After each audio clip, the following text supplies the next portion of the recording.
Hello! How are you going today? It is so good to see you. Now, today I wanted to talk about the industry. I'm not going to talk about a camera, I'm going to talk about cameras. Latest quarterly results have come out from Nikon and Sony and Canon and Fuji and all those guys, and everybody's down. I think Nikon's down the most. But this is in sales. So yes, there's been a massive downturn with these businesses, but they're still making profits, and profits are profits. And businesses, of course, can function and not make a profit. Think of it like this. You have a super tanker out here in this very ocean. It's going on by. It decides to stop. There's momentum, there's legacy, there's history. It takes that super tanker 3 to 5 kilometers to stop. Well, these massive multi-million-dollar businesses, they're the same. They can have years in a row of not profits, but they keep going. And that's for a whole lot of reasons. They're making profits today. They might not make profits tomorrow, but that doesn't mean it's over tomorrow. These businesses are large. They restructure, they close factories, they get rid of staff, they optimize. And they might actually grow their profits even if they have less sales. So profit is not everything. A business can run for years and just make $1 of profit. They're still paying their staff, they're still making cameras, they are still running. And a company that's 100 years old doesn't just shut on the first day it's not making a profit. That makes no sense at all. You don't build all this stuff and just walk away. And how are we here? Why are we here? Well, prior to all of this, we had the film days, the SLR days, and only enthusiasts and professionals bought SLRs. Then in the mid-2000s, maybe 2005, 2006, we had the start of the digital explosion, the DSLR explosion. And cameras were going nuts. They were selling them hand over fist. Everybody became a photographer, and these companies just grew. They got fatter and fatter and fatter, and they didn't have to worry because the profits were just marching in the door. We are now at the other end of that, and these guys have to restructure, and restructuring is not easy. Sometimes you wait for people to retire, sometimes you wait for them to die. It takes time to restructure and sell factories and end leases and all that sort of thing. And also at the same time, companies like Canon and Nikon are actually jumping from SLR to mirrorless, so they're having to invest hard right now. They're at the start, and so costs are high.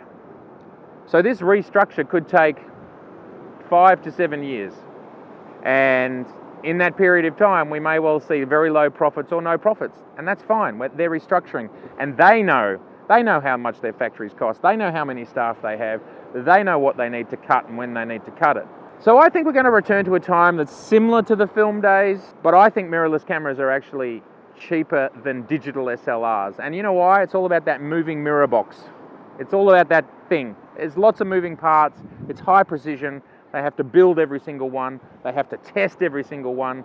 And that's not easy.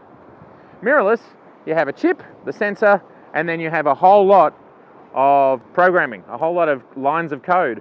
And once you get that right once, and once you work out how to prefab that chip once, it's all pretty solid state and it's all pretty quick. So once the mirrorless thing gets rolling and it irons itself out, making millions of mirrorlesses is way cheaper than making millions of mirror boxes that have to flip up and down and you test them. And my Nikon D4 is rated at 350,000 of these. Now to make something be able to do that and be able to do that at 16 frames a second, that is hard yakka. So, that's the high level stuff. That's why I think we don't have anything to worry about. But what I want to do now is head back to the studio and we'll dive a little deeper into all of those things that I've just been talking about. Whilst I get there, enjoy some of these pictures. Thank you very much.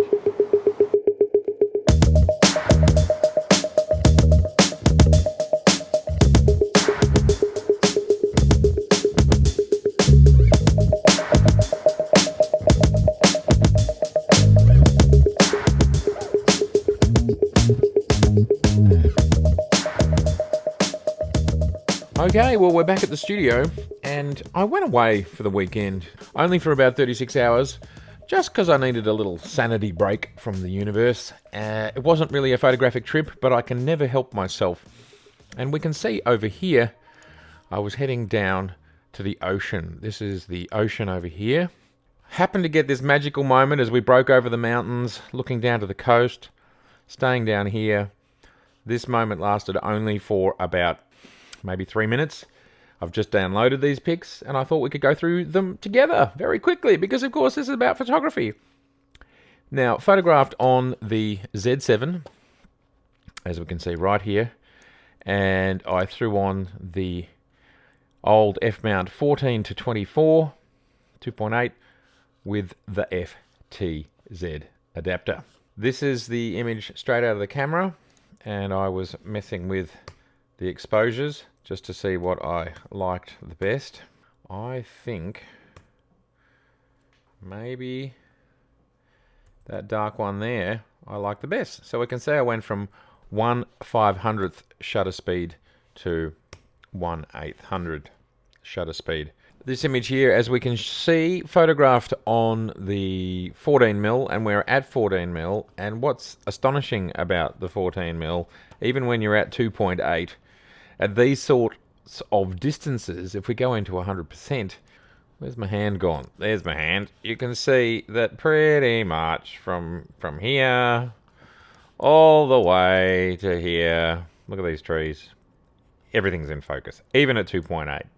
So don't stress out, everybody. Super wide angle, long distances, they work. They look great. And this lens is looking great, I think, on the Z7. And as I've constantly said, I think the Zs are doing a little bit of magic to the F lenses with chromatic aberration and various other bits and pieces, just improving them a little bit beyond where they were before, which is making all of that F glass even better. Look at the cow. We can even see the cow. We can see everything. But let's zoom on right out. Now, this is straight out of the camera. Of course, the camera does a little bit of tweaking here and there, but I have touched nothing, and I am happy with this file. I mean, we could maybe think about bringing down the highlights so we get a little bit more cloud definition. That's kind of nice. We could maybe bring up the shadows a little bit. Nah, don't like it. I like it as it is, moody. We have this ray of sunshine plonking here. We've got the clouds already rolling over here. That's gorgeous. This is the ocean. Over here we've got the rain. Love that shot. Gave it 4 stars. Okay. These are all the same shot repeated. I was losing the light very quickly, so I was moving very quickly, and you can see already by the time we got here, which was not very long later. Let's have a look. This was at 5:44, and this shot that we love was 5:42. And in the meantime, I'd gone from the 14 to 24 and I'd thrown on the 35mm, and the light had changed in that moment.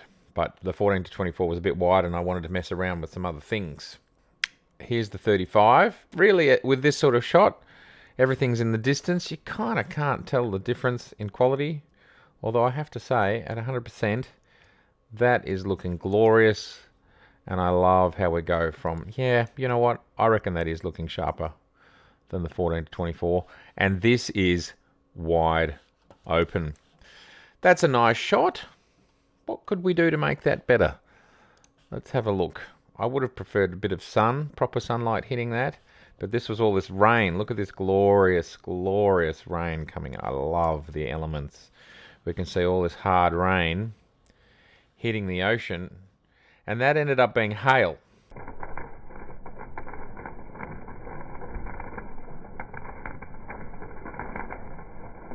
Maybe we could throw a tiny bit of contrast on it. Yeah, maybe. A little bit of clarity, structure, that makes it feel a bit sharper. But you know what? It's a nice shot, but I don't think it's a killer shot. So we'll move on from that. Because the light was gone, this one might be interesting. This was about getting what I call the Jesus rays. I'm sure I'm not the only one in the world who does that. And this shows the power of this camera to bring up the shadows. And that's quite nice. Increase the structure a little bit, actually. I like that a lot. And again, let's just have a look at That is 100%, as we can see up here. I've increased the structure so it's looking slightly weird, but if we go back to where we were, we have focus, focus. I'm guessing my focus point was here on this mountain, can't remember. And they look amazing, and even the background's looking sharp all the way down to these trees running along here. They're probably 10 kilometers away. Little house on the hill. Gorgeous. Yeah, I really like that. And again, we could maybe try and make it more pronounced, the sky, by doing something like that, increasing the contrast. It's not quite what I want. Let's bring up the structure again. Quite like what that did. Let's bring down the brightness a smidge, up the shadows a smidge. I hope you enjoyed those images from down in Apollo Bay in Victoria on the southern tip of Australia, one of the most southernmost areas near Cape Otway. So just to dive a little bit deeper into one of the main reasons I think there's nothing to worry about as we head back to the financial times of the pre-DSLR to the SLR period. I want to show you, you all know, but let's just have a look. This is my Nikon D4. It's kind of hard to see, but... So that's a mirror. This is my Nikon F5. They're both pretty cool, aren't they? The D4 and the F5. And, well, from the front, they look quite similar. But this one has even more moving parts because... Oh, there we go. So you pull it up. The battery's flat on this, so I can't show you. The film canister goes in here. Film is manually dragged across. And in a camera like this, this one had a pressure mechanism which would take it onto here and it would load effectively by itself most of the time. This is moving. This end here has a motor in it to wind the film back, can do. Or you can do it manually. You could just choose to hit the auto wind or not, but there's a motor in there. And there was a motor on this side, which could advance the film. So motor, and obviously the shutter and the mirror box. All the same as a DSLR, except you had even more moving parts. So of course, camera manufacturers needed to make all that stuff, and they have to build each one. And it's full of cogs and motors and all sorts of moving parts. That was the DSLR days, and I would say making a camera like this was very expensive. You've got to physically make each one. Here is my Sony a7R, the original. Let's pull off the Pancake 35mm 2.8. We'll just quickly pull that off. And the first time I saw this sort of thing, I went, oh my God, there's the sensor. There's nothing protecting it. It's just right there at the front. It's really close to the mount. Crazy. And we don't have the mirror box at the front. So that's three major, complex, difficult, motorized, high precision parts that don't exist anymore. And they would have had to be assembled a bit like a watch. And they would have been needed to be tested, probably quite rigorously tested before they left the factory. Today, you make the sensor and that'll be made 100% by a robot. It'll be tested, probably 100% by a robot and computers, and it's done. And then the rest of it is just all electronics. Now they have a shutter, but the shutter is much more simplified because you don't have the mirror box and everything else that's going on. Also, in these cameras, we have separate focusing units, whereas with these guys, the focusing is all done on chip. So there are a lot of things from the film days that just simply don't exist in the digital days. These things are really largely a lump of silicon, and these other cameras, far more complicated. Once you've built one of these and it's perfect, you've got your prototype, much cheaper and much easier to manufacture than the other one. Now, I know everyone's going to be screaming at this point, the chips are expensive. Yes, that's true, and there is no chips in the other one. But I'd really like to think about how much all those moving parts are a problem, and I don't know. I still think ultimately the cost savings in building the parts, the cost savings in installing the parts, would be way more.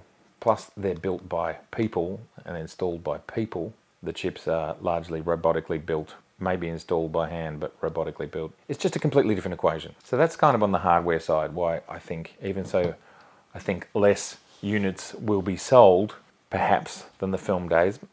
Maybe there'll be less units sold, but I still think because of the rise of digital, more people today will be interested in photography than they were in the 70s and 80s and 90s. I just think there'll be more people interested.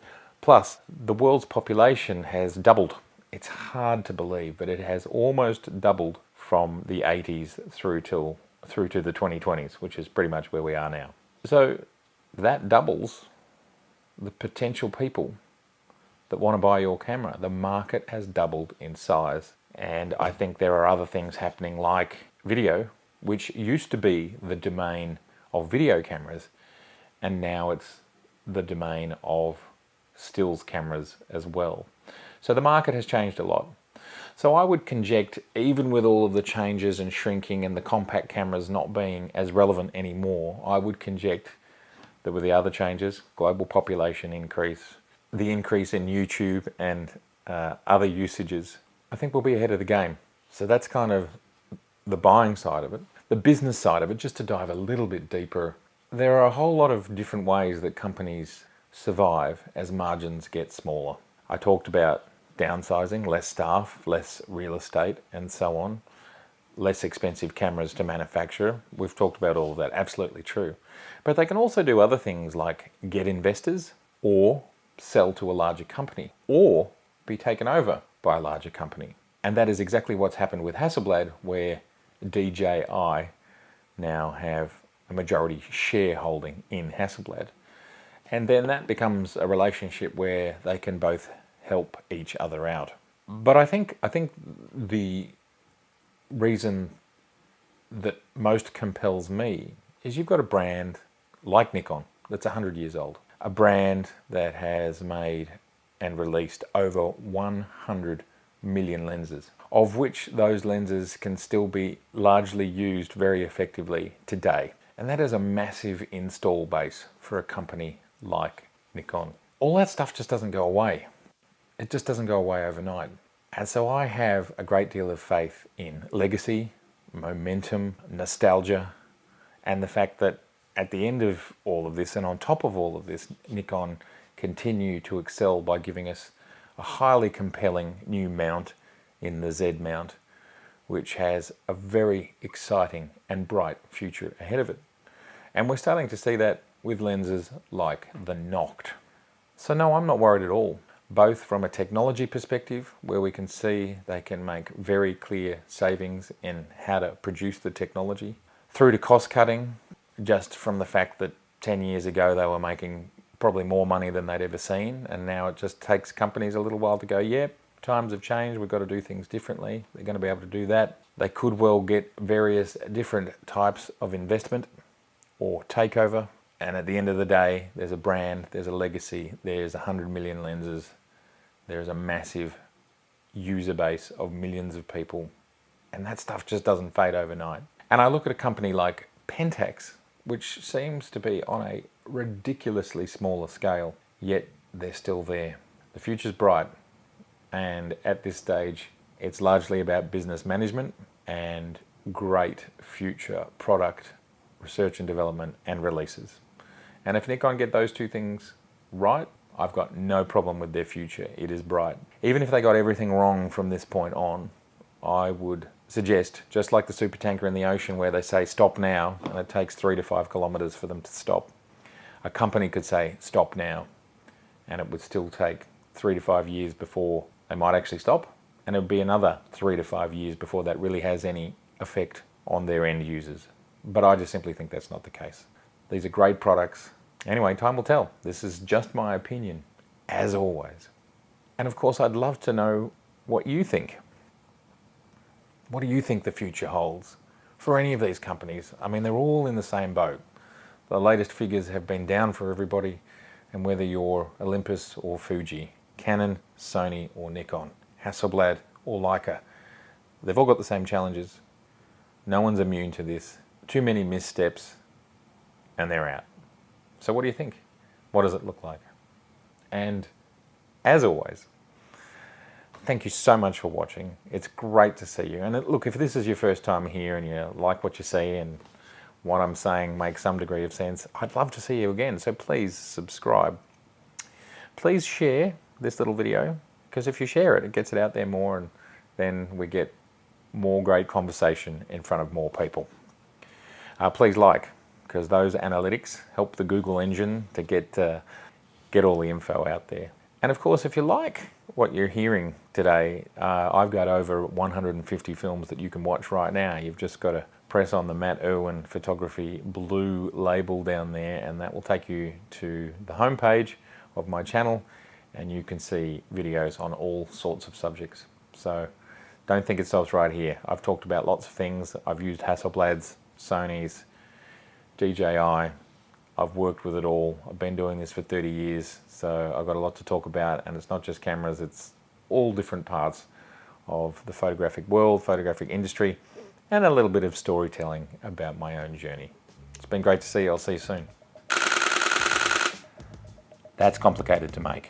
Let me assure you, it's complicated to make. And imagine it doing that with the film moving at the same time. Whew. I think that takes some expertise.